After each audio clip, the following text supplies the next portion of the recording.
Shalom, Ahab wa Baraka. Peace, love, and blessings.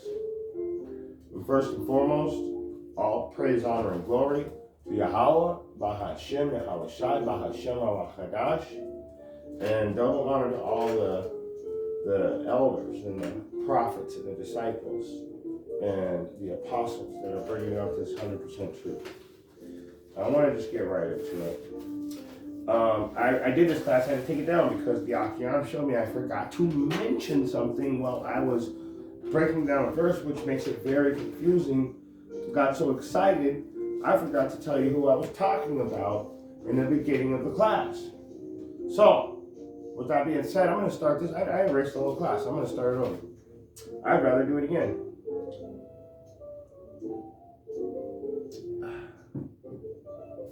Let's go to the book of Genesis,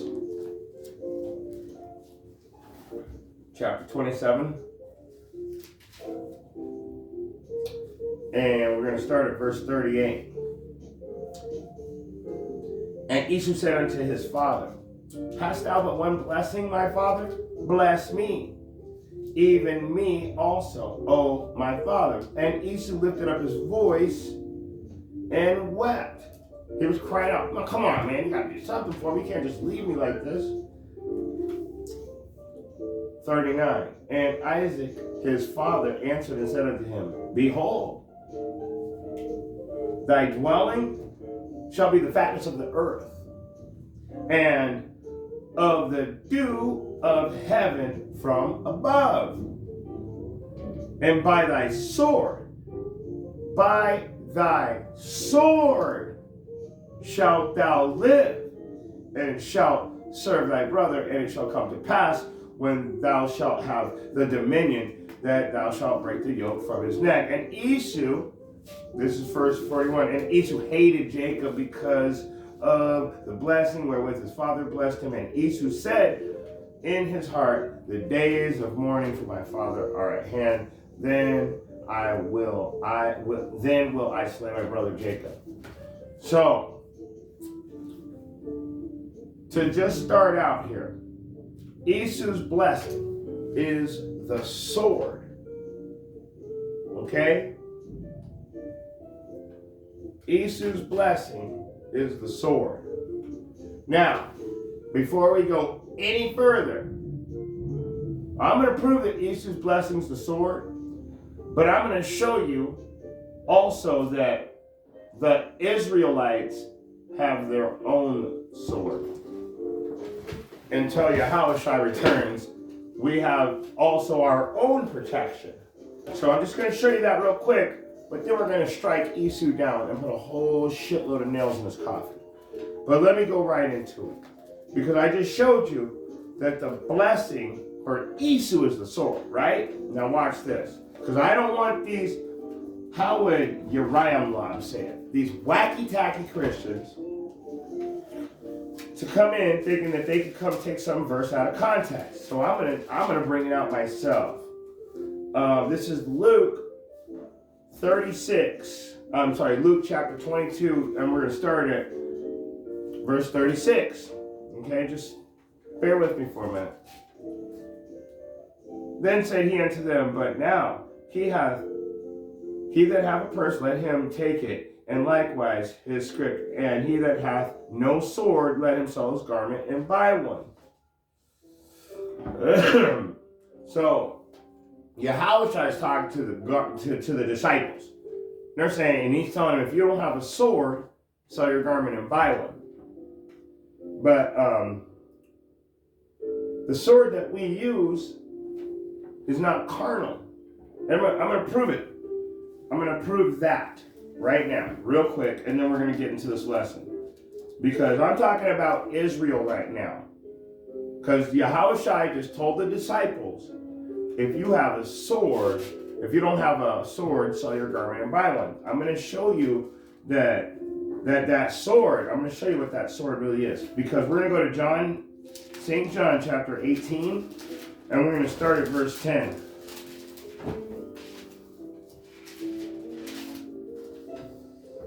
And Simon Peter, having drew inside of Peter having a sword, Peter had a sword, the one that Yahweh said, go get a sword, and he drew it and smote the high priest servant and cut off his right ear.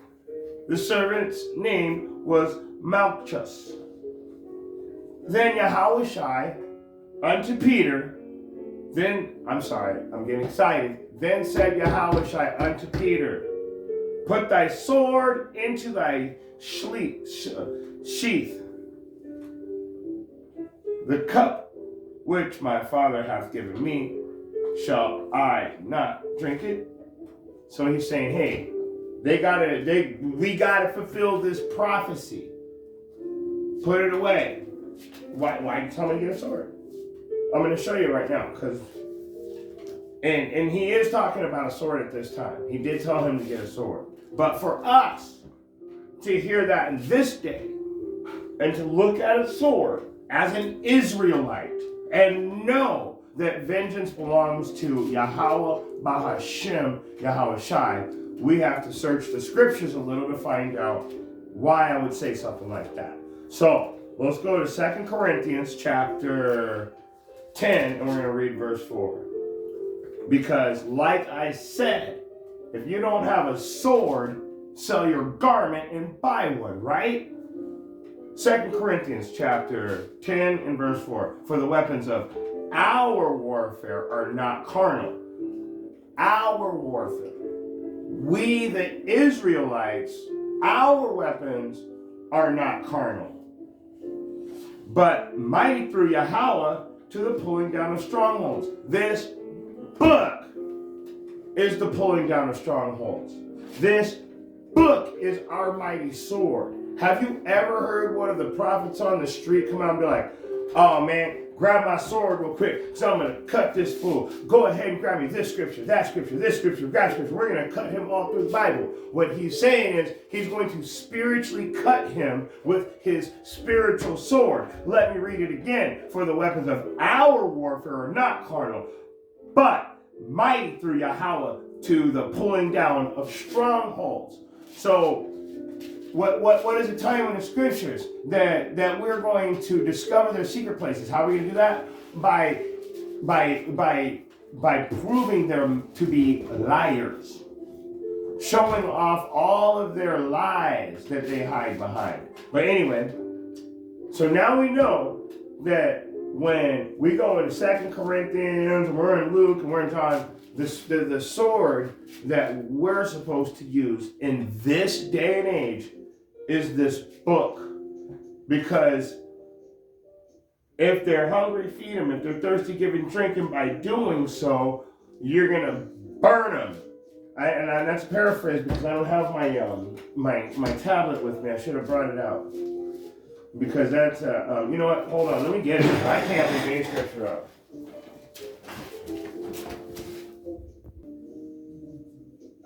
All right. Got it. Okay. I just need to look some things up on my tablet sometimes. It's easier to find it.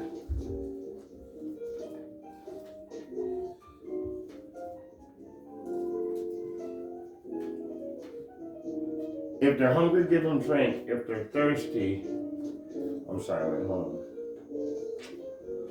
If they're hungry, feed them. And if they're thirsty, give them drink. And by doing so, what chapter and verse?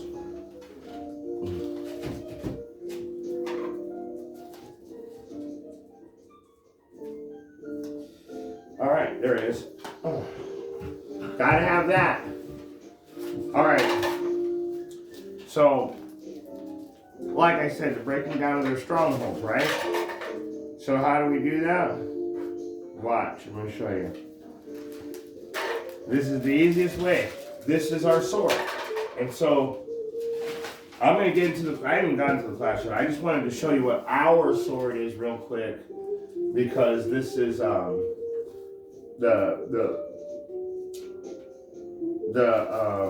breakdown of 2 Corinthians 10:4. Our sword, for our weapons of war are not carnal. So this is physically our sword. This book, it shows us how to live our life, how to get out of trouble, how to deal with trials, tribulations, judgment, how to repent, how to pray, how to keep the high holy days. This is our sword. It's our shield and our buckler. All right, let's go to Romans 12 and 20. Therefore, if thine enemy hunger, feed him. If he thirst, give him drink. For in doing so, thou shalt heap coals of fire on his head. This is our sword. We're burning them up from the inside out spiritually. And Yahushua is coming to physically burn that ass. But now that we know that that our weapons of war are not physical weapons, they're spiritual weapons, let's go ahead and get into this class, because a guy named Vocab Alone decided that he was going to break down a scripture. So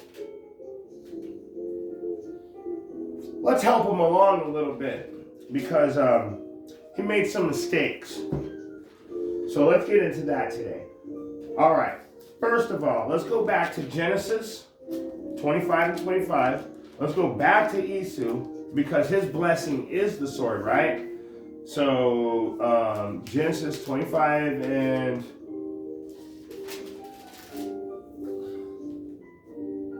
not 25 and 25, sorry about that.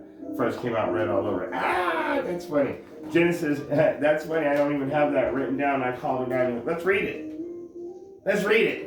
Let's start this class right here. Genesis 25 and 25. Through the power of the Spirit. And the first came out red all over like a hairy garment. And they called his name Esau. So Esau was born red all over like a hairy garment. In other words, you could see his blood through his flesh, so it made him look red. Let's just go with that, okay? Now let's go ahead and move on to Genesis. Now we know that Esau was born red like a hairy garment.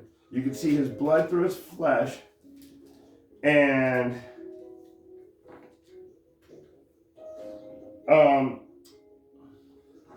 we're going to jump over to Genesis 27 and 38 and read that again. And Esau said unto his father, hast thou but one blessing, my father? It's because Yahweh, Bahashim Yahushai, came down in a vision to Rebecca and told her to help Jacob to take this blessing, because Jacob is supposed to have the blessing according to the prophecy. So when everybody says that Jacob stole the blessing, he never stole it. It was always his. The only person that's saying he stole it is Esau, but Esau can't understand that Yahweh Bahashim Yahweh Shai ordained this. So, with that being said, and Esau said unto his father, hast thou but one blessing, my father? Bless me, even me also, O my father. And he lifted up his voice and wept. And Isaac his father answered and said unto him, behold, thy dwelling shall be the fatness of the earth, and the dew of heaven from above. And by thy sword shalt thou live, and shalt serve thy brother. And it shall come to pass, when thou shalt have the dominion, that thou shalt break the yoke from off thy neck. And Esau hated Jacob because of the blessing wherewith his father blessed him. And Esau said in his heart, the days of mourning for my father are at hand. Then I will slay my brother Jacob. So Esau was given the sword. The sword is for shedding blood, right? Right? Esau's blessing is the sword that is for shedding blood. Okay? So let's go with that for a minute. Let's go to the Levitical law real quick and see what happens. Because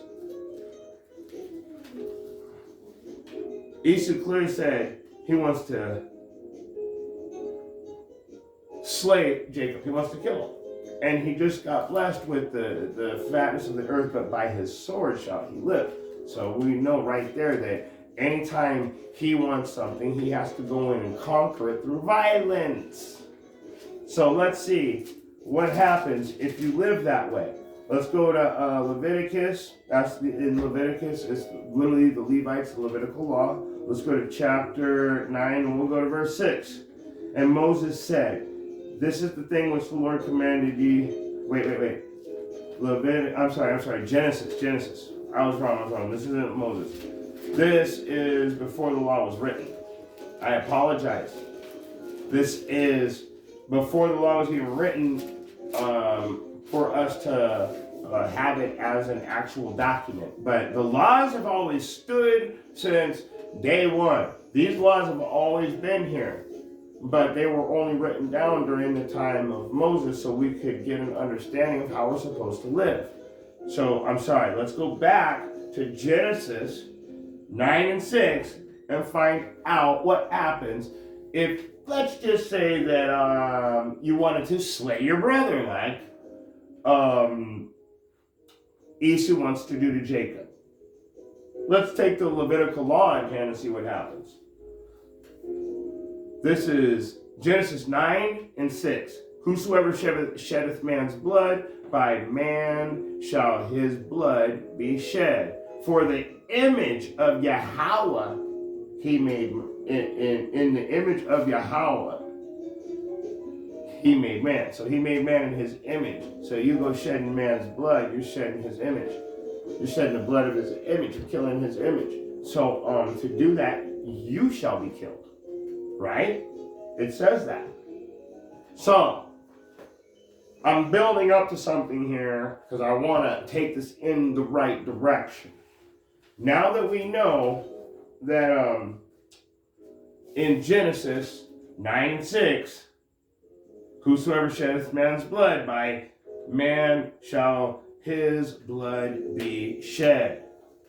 The reason for this whole class is a response to a Jesuit named Vocab Malone. If you're paid by the Jesuits, you work for the Jesuits, that makes you a Jesuit. And the Jesuits literally pay Christian apologetics to gaslight the truth. In other words, put doubt in your mind when you hear somebody bringing out the truth, like an Israelite, for instance. And what's the first thing they say? They don't even call us Israelites. I should bring my whole family out here and show you what they look like. Because what Vocab alone will say, black Hebrew Israelite. First of all, the word black, it means to be destitute of light or to be evil. So he's saying that we're literally in the dark and we're evil. And we're calling ourselves Israelites and then smirking about it. That's what the Jesuits do when they gaslight. They put that doubt in your mind. They're not really the Israelites. They're black Hebrew Israelites. They're doing that on purpose because we're the only ones with the truth. And if you want the 100% truth, you're going to have to go through Great Millstone. But back to Vocab Malone. We're at Leviticus. We read 9 and 6. 9 and 6 literally tells us if he sheds man's blood, by man shall your blood be shed, right?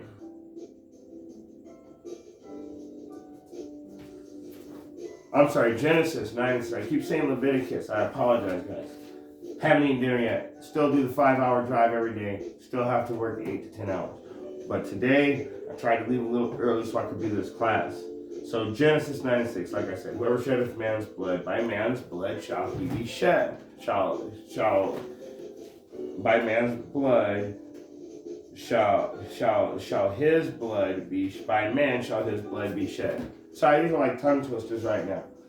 So we know that if you shed man's blood, by man shall your blood be shed. So in other words, you kill somebody, you're going to be killed. And that takes us right into what Vocab Malone was trying to say.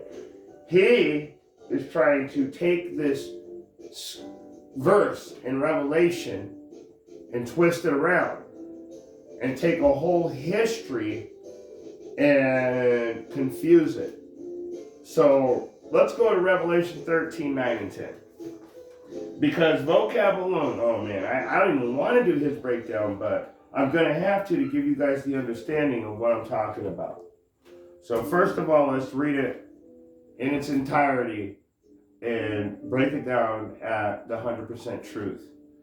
If any man have an ear, let him hear. He that leadeth into captivity shall go into captivity.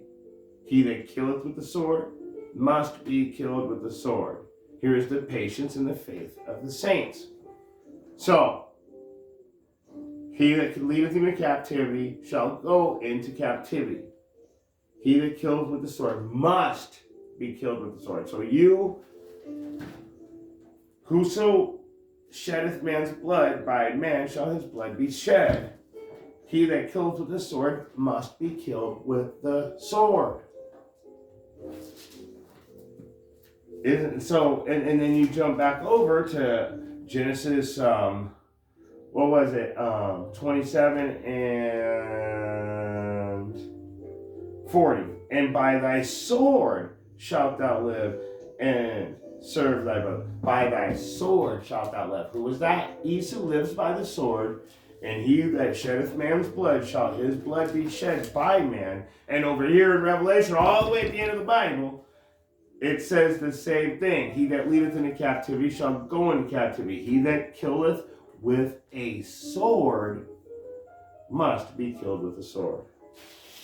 And so now I'm going to show you what vocab alone. So what vocab alone is trying to say is he's saying that he that's supposed to go into captivity will go into captivity. And he that's supposed to die by the sword will die by the sword. It doesn't say that. What he's doing is gaslighting. He's trying to put doubt in your mind because he's taking other scriptures in a whole different history out of the book of Jeremiah out of context. And so he's trying to take these Jeremiah verses and put them in the place of these verses. So I'm going to bring out what he's taking out of context so we can put clarity and bring that back to the 100% truth too. Because he that's supposed to be killed with a sword will be killed with a sword. And he that's supposed to go into captivity will go into captivity. It's not saying that. In other words, when we came here on slave ships, we were supposed to. Nothing should happen to all of these oppressors. No. He that kills with the sword must be killed with the sword. So, let's go to the book of Jeremiah and see what vocab Malone's taking out of context, and let's prove him wrong. Let's go to Jeremiah chapter 15.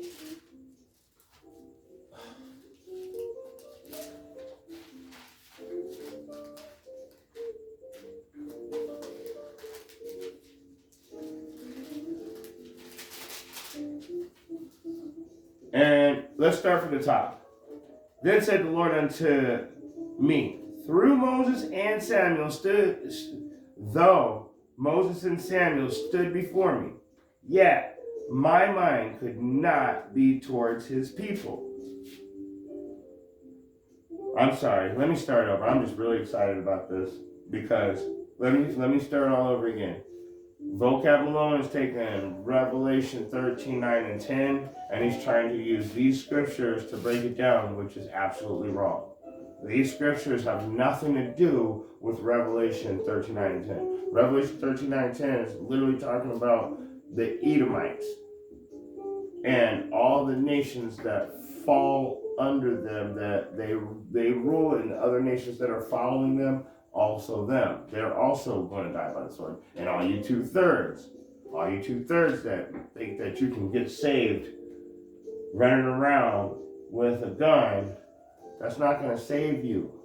Especially when you're not even in the spirit. I don't know how you're going to... And then you got camp. You got camps running around with swords and, and guns at camp. But I mean, to me, that shit's funny. Because if the Most High wants me to die, I want to die. But at the same time, I have enough faith to know that if he wants me to live, he'll protect me. So, vocab alone likes to take these scriptures and twist them all up. If you live by the sword, you are going to die by the sword. Not he that was meant for the sword will die by the sword. He's meant for the captivity will die by captivity. That's a lie. He's taking Jeremiah chapter 15 out of context to try and make it sound like the the Edomites and the rest of these oppressors aren't going to go down. So let me explain it by reading the scripture. Jeremiah chapter 15, starting from the top. Then said Yahweh unto me, though Moses and Samuel stood before me, yet my mind could not be towards this people. Cast them out of my sight, and let them go forth. And it shall come to pass, if they say unto thee, whither shall we go forth? Then thou shalt tell them, thus saith Yahweh, such as are for death to death, such as are for the sword to the sword, and such as are for famine to the famine, and such as are for the captivity to captivity. And I'm going to keep going. And I will appoint over them 4 kinds, saith the Lord, the sword to slay, and the dogs to tear, and the fowls of heaven, and the beasts of the earth to devour and destroy.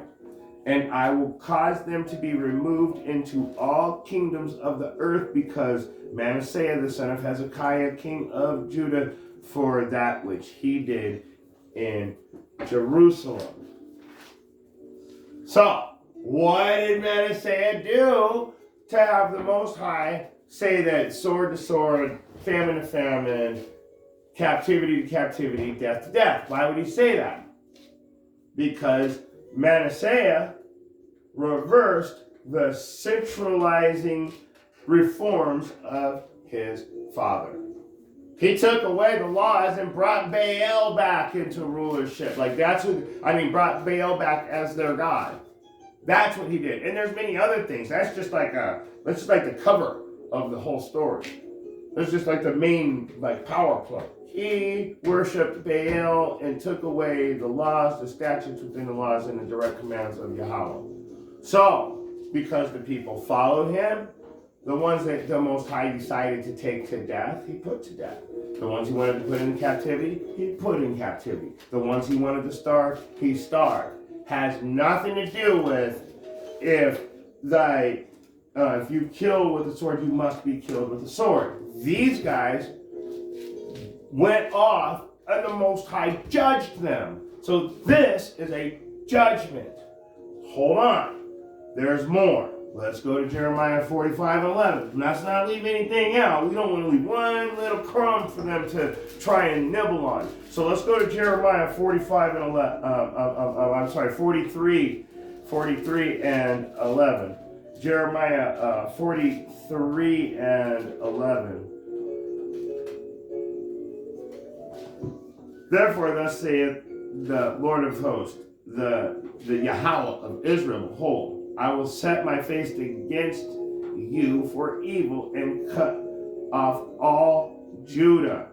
And I will take the remnant of Judah that have set their faces to go into the land of Egypt, to sojourn there, and they shall all be consumed and fall in the land of Egypt. They shall even be consumed by the sword and by the famine. They shall die, from the least even unto the greatest, by sword and by famine, and shall be an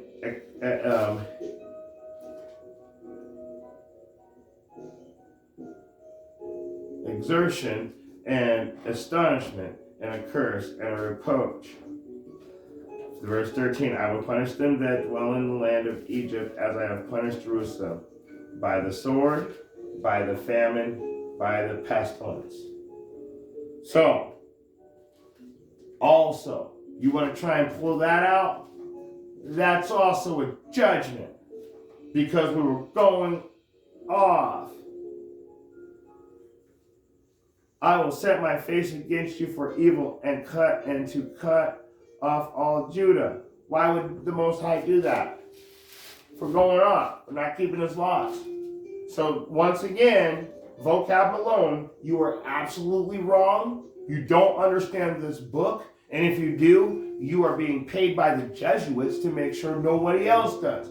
And what really makes me sad is when I see the people that stand with you that are my brothers, knowing that you're not only a Jesuit, but you're an Amalekite, and we've proved that.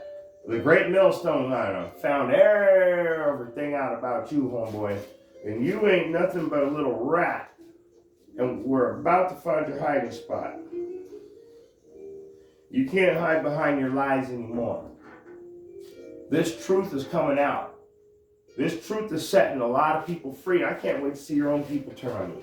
But let's keep going. Now that we know that the sword to sword and famine to famine is actually talking about a judgment, not what vocab Malone was trying to say. Now let's go over to Revelation 16 and 16 and 6. So this is a very small but a really good example of Revelation 13 and 10. He that killeth with the sword must be killed with the sword. So when you jump over to Revelation 16 and 6, for they have shed the blood of the saints and the prophets, and thou hast given them blood to drink, for they are worthy. Verse 7, and I heard another out of the altar say, even so, Lord Yahweh Almighty, true and righteous are thy judgments. Well, what is his judgment? Let's see. You shed the blood of the prophets. He that killeth with the sword must be killed with the sword. You shed the blood of the prophets. Genesis 9, all the way at the beginning of the Bible. Let's go to the beginning of the Bible. Genesis 9 and 6. Whosoever sheddeth man's blood, by man shall his blood be shed. Let's go all the way back over to Revelation at the end of the Bible. And it says, he that killeth with the sword must be killed with the sword. Revelation 13 and 10. Let's go to chapter 16 and 6 again. For they have shed the blood of the saints and the prophets. That's what it's talking about. You shed blood, your blessing's the sword, and by the sword shall your blood be shed. Well, let's find out who you are now.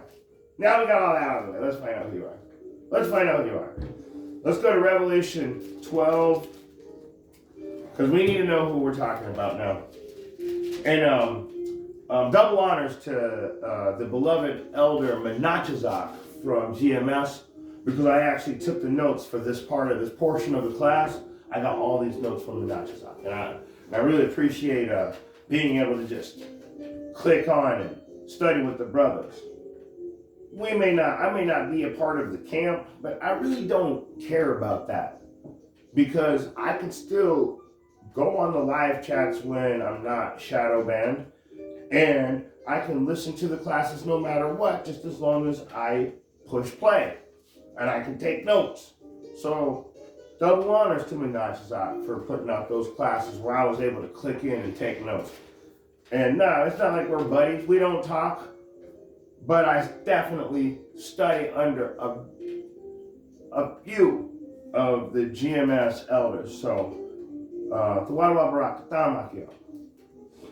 and let's go to Revelation 12. And we're going to start at verse 1, and we're going to start there. And there appeared a great wonder in heaven, a woman clothed with the sun, and under the moon under her feet, and upon her head a crown of 12 stars. A crown of 12 stars, the 12 tribes. This woman is Israel. Let's keep going. And she, being with child, cried, travailing in birth, and pained to be delivered. This woman is in oppression. The Israelites are in oppression. We're like children. We're like crying. Do you know how much pain a woman is when she's giving birth? I don't, because I'm not a woman. But I bet you a woman tell you it's pretty fucking painful. Let me keep reading. And there appeared another wonder in heaven, and behold, a great red dragon, having 7 heads and 10 horns and 7 crowns upon his head. Let's go back to Genesis again, because I just thought that was really cool, because that's the first verse. The Most High just made me call that out without even thinking about it, and not even really putting it in my mind, but great red dragon. Genesis 25 and 25. And the first came out red all over like a hairy garment. They called his name Esau. Okay. So we know that the woman that's in travail with the 12 stars is the 12 tribes of Israel. We're crying and we are like a woman in travail because we are in great pain and we want to be delivered out of this captivity. Okay. So let's jump over and wait, the great red dragon. I got to show you one more thing just to make sure that you guys know that I'm not making this up. This is the truth. Get used to it, or probably don't listen to my classes, because I'm not going to hold back anymore. So, Deuteronomy 28 and 49.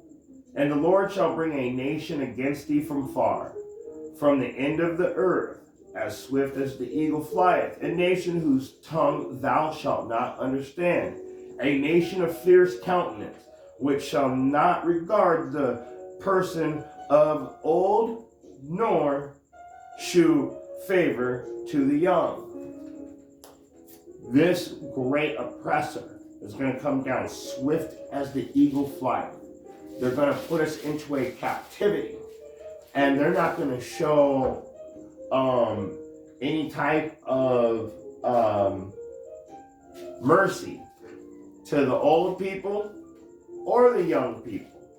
Now, we can get into that. I mean, you can just go to the Tainos and look at all the pictures of how the Spaniards cracked the kids' heads open, raped the women to death, killed the men, fed the babies to alligators, to dogs, and they considered that making peace in the land. This is Esau's way of making peace. It's been since the beginning of time. So, now that we know that this eagle that's coming down, this nation that's coming down swift as an eagle flieth, I'm going to show you that nation has been here for a very long time, and they're not going anywhere until Yahweh Bahashem Yahweh Shai gets here. So, until Yahweh Shai comes and destroys everything. So let's jump over Revelation 12 and 3 again. Let's read that again. Revelation chapter 12 and verse 3. And I saw, that's 13.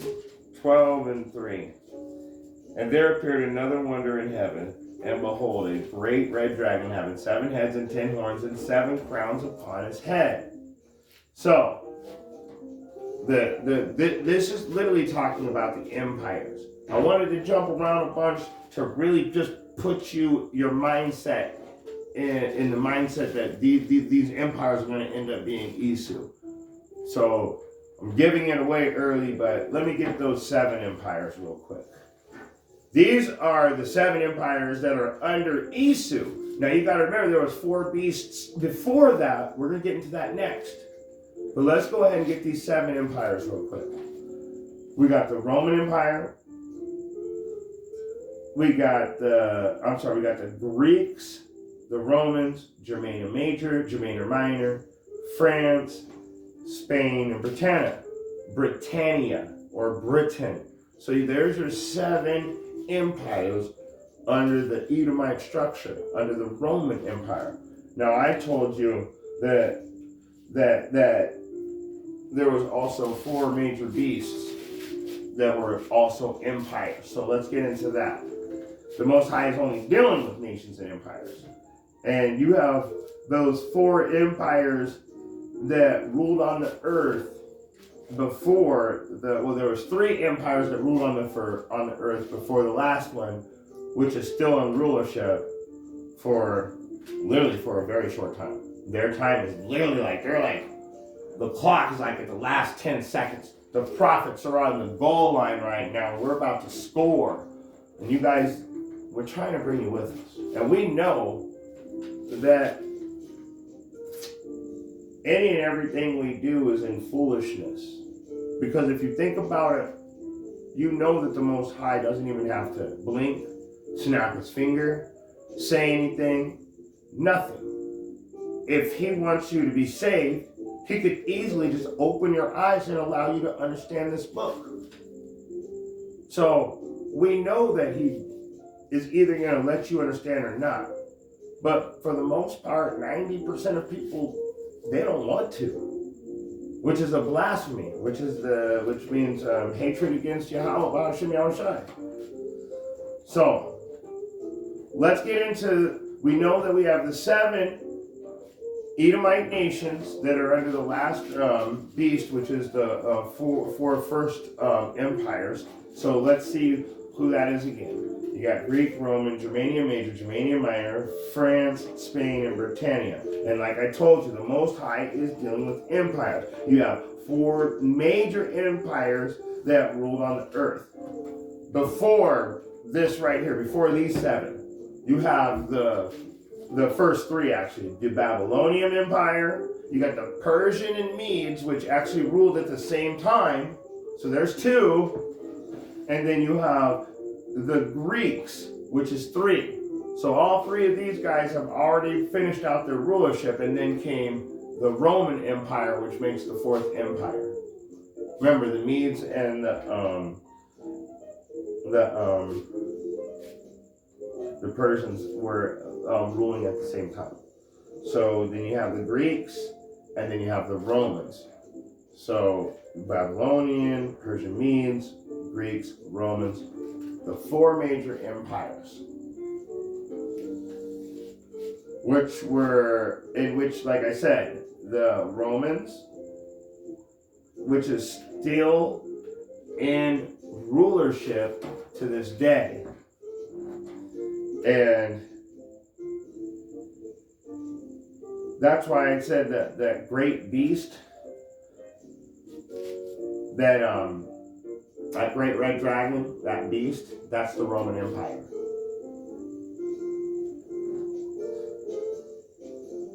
And honestly, if you really want to think about it, this beast system, the Roman Empire, the way they run things, they've been around since almost, I want to say about 500 years before Yahushai hit the scene. Now, I'm not exactly sure about that time frame, but it's somewhere around that. I mean, they've been in power for a really long time. So, think about this. That great beast, the Roman Empire, remember what they did. Remember what they did to Yahushai. First, you have the 2/3. They come in and they demand that Yahushai be killed. Remember what this class is about. And the Romans came in and physically did the act of the crucifixion. So the Romans actually physically killed his flesh. And that's why I was showing you in the beginning that Esau was born red. The dragon is red. There's a symbol of red going through all of the Bible, symbolizing an evil person. And the Roman Empire and also the word, the word Edom itself, it means red. The word Rothschild means red child. Think about that. Rothschild. Because we are talking about the Edomite nation. You know what? Let's get Genesis 25 and 25 again. And the first came out red all over like a hairy garment, and they called his name Esau. Well, Esau is the father of Taman and Amalek. But Amalek, it's funny because he was born to Esau by a whore. So Amalek is the son of a whore. Amalek, you guys, I don't know if you guys know who Amalek is. We used to call them Khazars, and then in 1943, or 48, I'm sorry, we started calling them small hats. Let's just say that. So, they are your great red dragon. In fact, they're the top tribe of the Edomites. And then Taman would probably be the strongest. So when you start looking into people like the Russians. So anyway, let me keep going. Let me go back into the that I said there were 4 beasts. So let's go into 2nd Esdras chapter 11, and we're going to start at verse 37.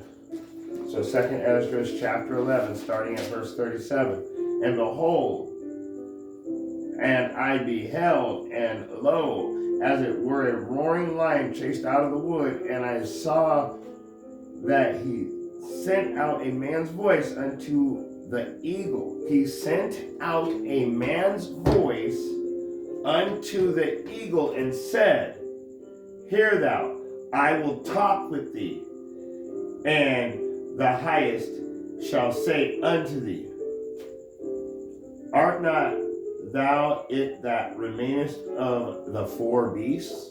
This is talking about the Roman Empire, whom I made to reign in my world, that the end of their times might come through them. And the 4th came and overcame all the beasts that were past, and had power over the world with great fearfulness. So who went into every country and set up garrisons? Who came into America and set up America? And over the whole compass of the earth with much wicked oppression. And so long time dwelt he upon the earth with deceit. So he dwelt on the earth. So this last beast, like I said, this last empire, this last evil-ass empire that we have to go through is the Roman Empire. We're at the end of this Roman Empire right now. And how is he ruled? How is this Roman Empire ruled? With wickedness and fearfulness and great oppression and lies.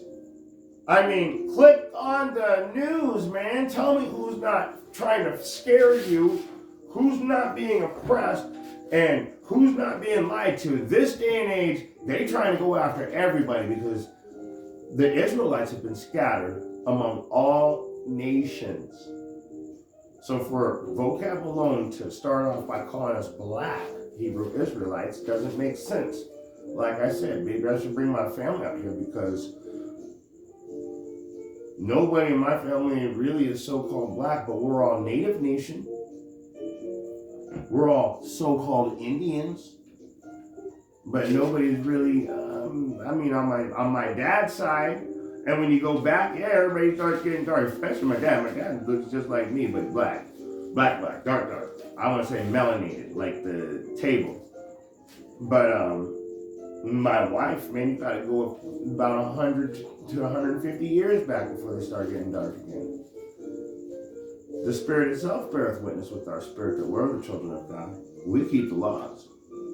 So for somebody to come in with their lies, they rule in deceit with their lies, telling you that you're a black Hebrew Israelite. That what does that say? That no one else can be a Hebrew Israelite, only black people. Or the small hats, these Jewish people, only they can be Jewish because they're all white. See, it doesn't make sense. They're color coding everything. They're keeping you guys separated and using the same oppression they did back in slave times. It's basic Jim Crow. It's literally basic Jim Crow too. But anyway, so the four beasts, like I said in the beginning, are the four empires. And we're at the end of the Roman Empire. We all know America's that little whore that rides on the back for a short time. Because she's bringing it in. She's bringing it in for us. But let's go ahead and put some more nails in the coffin. Because we know that Esau was given a sword, right? That is his inheritance. And we know that he came down swift as an eagle flieth. He's oppressed all the Israelites. He's ruled in fearfulness, wickedness, great oppression, deceit. So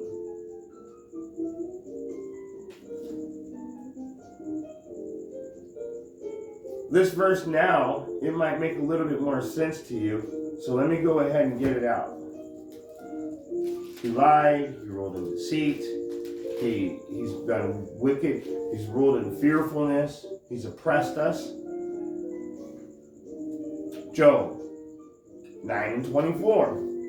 The earth is given into the hand of the wicked. He covereth the faces of the judges thereof. If not, wherein who is he? If it's not who I'm talking about, then you show me who it is. And when it's talking about covering the faces of the judges thereof, that's almost a whole other class of all the wickedness he did in that department. You want to talk about ruling in deceit? Let me see. I'll show you how he ruled in deceit, because you hear them calling themselves Jewish. Well, let's see. Let's see what ruling in deceit really looks like.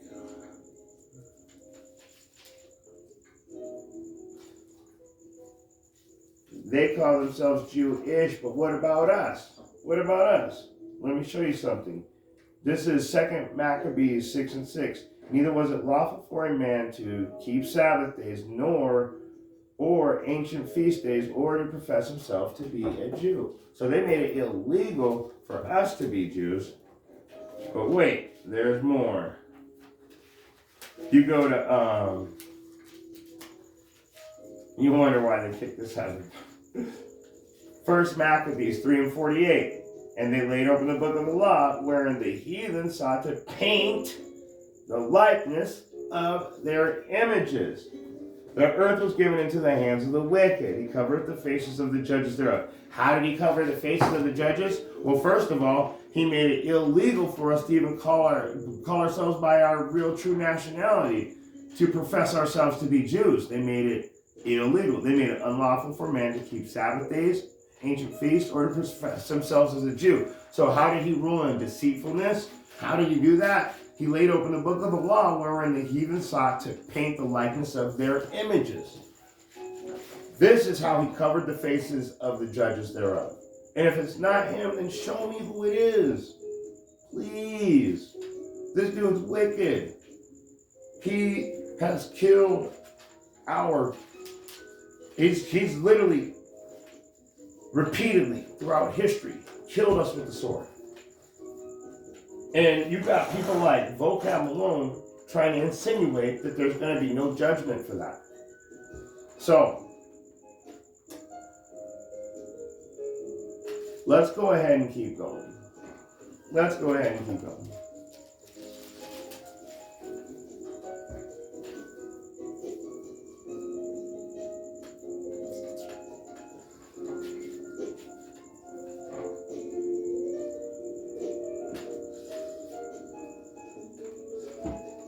I'm trying to decide if I want to bring this out or not.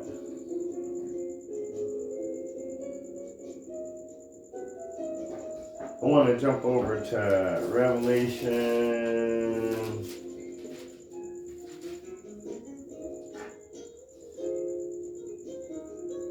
18, and we're going to start at verse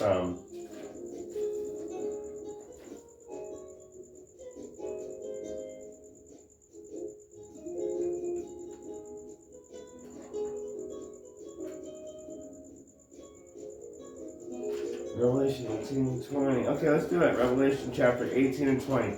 Rejoice over her, thou heaven, and ye holy apostles and prophets, for God hath avenged you on her. And a mighty angel took up a stone like a great millstone and cast it into the sea, saying, thus with violence shall that great city Babylon be thrown down, and shall be found no more at all. So that's actually saying more than one thing. That great millstone that's being cast down into the sea is the prophets that are there. They have the testimony. So what's the testimony? Because these prophets are being thrown down into the sea. They're the great millstone. The sea is the people. The sea is literally a representation of the people. You know, and the elders actually have better classes on that, saying really break that down. Saying, thus with violence shall that great city be thrown down. So what are we doing? We're giving the testimony. We're prophesying. So let me get the testimony real quick and show you what I'm talking about. Let's go to Revelation 12 and 17.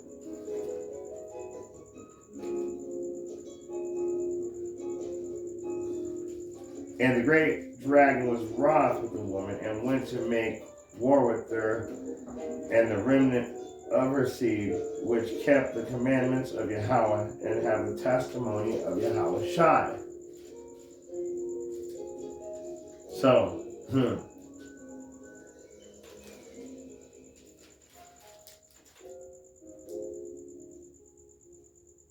like I said, God hath avenged you on her. Watch this.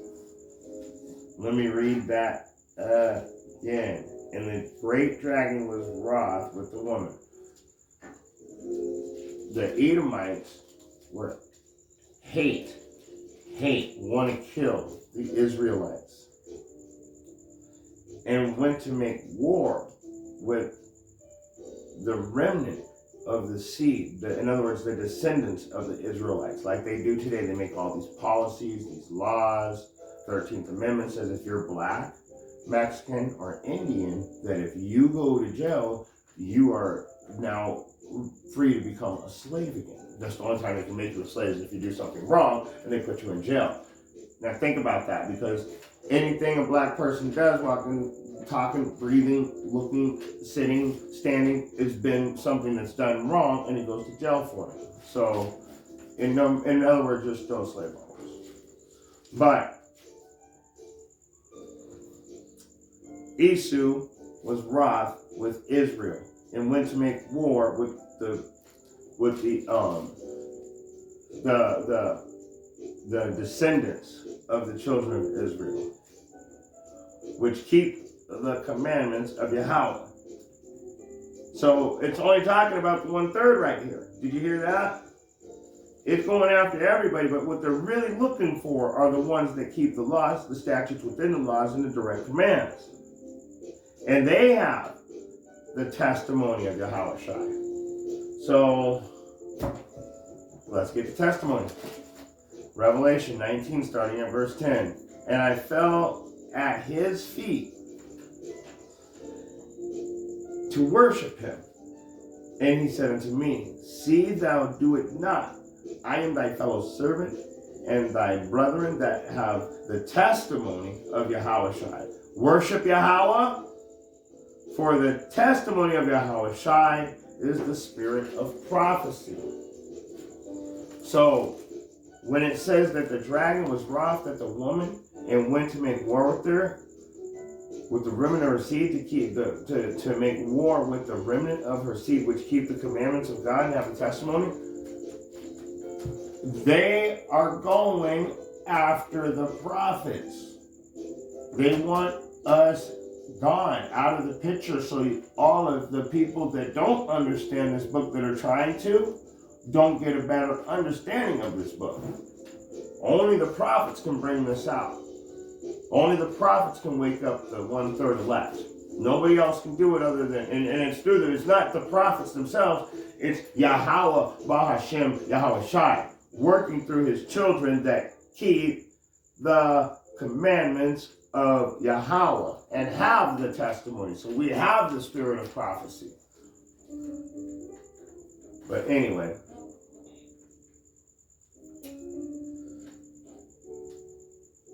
let me go ahead and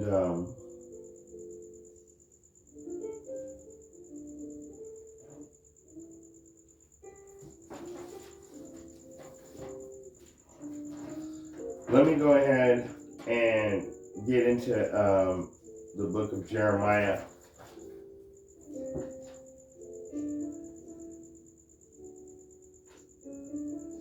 And we're going to go to Jeremiah chapter. We're going to get ready to close out right here, though. Because I just want to put a few more nails in this coffin.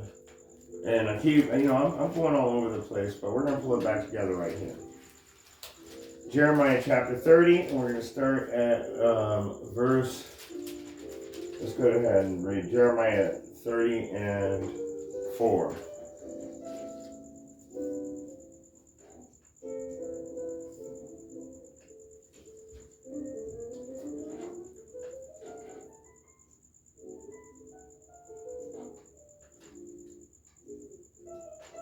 Wait.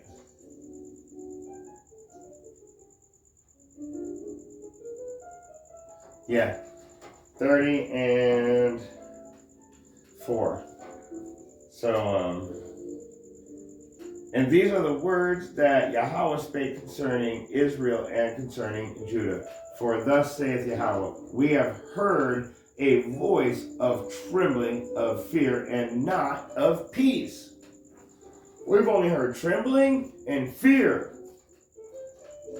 Ask ye now, and see whether a man doth travail with child. Does a man give birth to a child? Wherefore do I see every man and his hands on his loins? Why is everybody bent over like this? Like, oh, no. As a woman in travail. In other words, what does a woman do when she's ready to give birth? She's in pain. Do you understand the metaphor here? Why are all of my people in pain? Why are all these men out here in pain? And all faces are turned into paleness. Everybody's like, right before you throw up, you know what I'm saying? You get real pale and get sick to you. You can see it in your face. Alas, for that day is great, so that none is like it. It is even the time of Jacob's trouble, but he shall be saved out of it. So they're coming with the sword. And believe me, you think it's bad now? And they're killing us left and right with the sword now.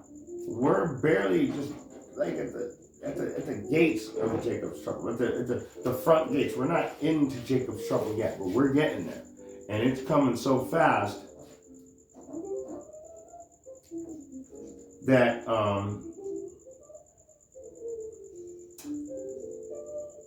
you better be prepared. You just better be prepared. Because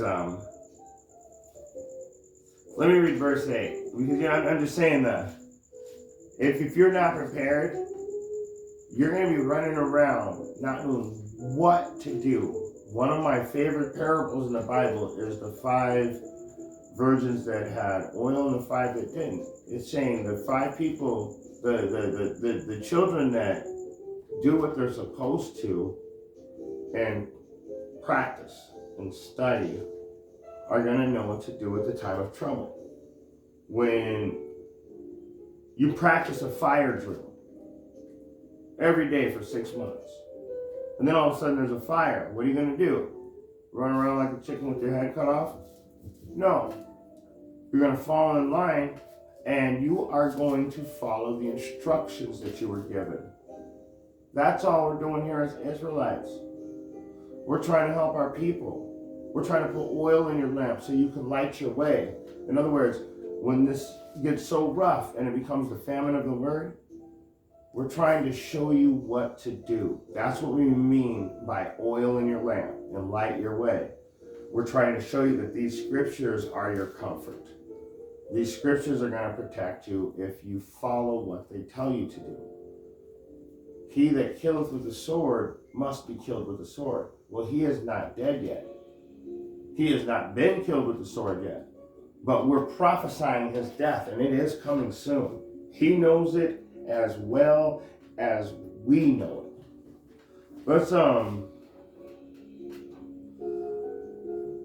Let's jump over to verse 8.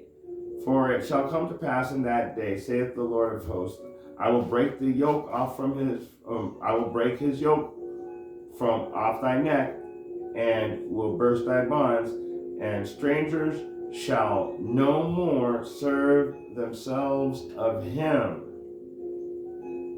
but they shall serve Yahweh their God, Yahweh by Shemel Shai, and David their king. Let's jump up to 16, because I want to get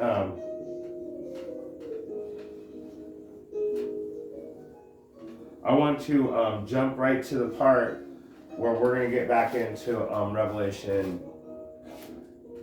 13. So let's jump right up to verse 16. So this is Jeremiah 30 and 16. Therefore, all they that devour thee shall be devoured. You killed with the sword, you must be killed with the sword. And all thine adversaries, every one of them, shall go into captivity, and they shall spoil thee. And they that spoil thee shall be a spoil. And all that prey upon thee I will give for a prey. So, now when you go back over to Revelation 13, 9 and 10, it might mean a little bit different to you, or something a little different to you. But I'm going to bring out two more verses. Let's go to, I'm going to bring out two more things, and then we're going to close it out there. We're going to get Jeremiah, and we're going to get Isaiah. I'm going to read these, we're going to close out with this, and then we're going to call it a night. I was supposed to eat dinner an hour ago anyway. Okay. All right, so let's do it like this. Let's go to Isaiah 14. Let's go to Jeremiah 32 and 17. We'll start there. 32 and 17. Ah, Yahweh, behold, thou hast made the heaven and the earth by great power and stretched out arm, and there is nothing too hard for thee. Remember I told you earlier, it's foolishness for us to even teach the Bible, but we have to do it to show our faith and works, because we know, as the people that anybody that studies knows, that the Most High can easily, Yahweh could easily just wake you up and have you know these scriptures better than me. Have you know them better than the greatest elder of all time? But it's really, it's foolishness, because he could do that, and we know that, but we still try to help wake people up, because that's our job. We can't give up. We got to show our patience and our faith. What's the patience and the faith of the saints? Getting these prophecies out. Our faith is in these prophecies being fulfilled. But anyway, let's go to Jeremiah 32 and 17.